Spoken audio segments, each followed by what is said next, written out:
Hola a todos, soy Sol Otero y me gustaría contaros mi primer conocimiento de la cicloteca.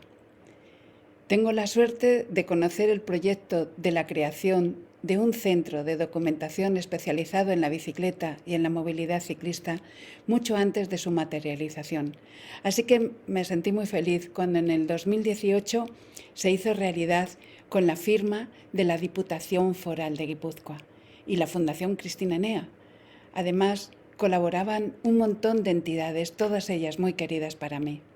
Ahora mismo, en esta etapa COVID, contemplamos la presencia creciente de la bicicleta en todos los ámbitos y los cambios que se están produciendo últimamente, incluido el aumento de la participación ciudadana, que están dando como resultado un sinfín de planes institucionales.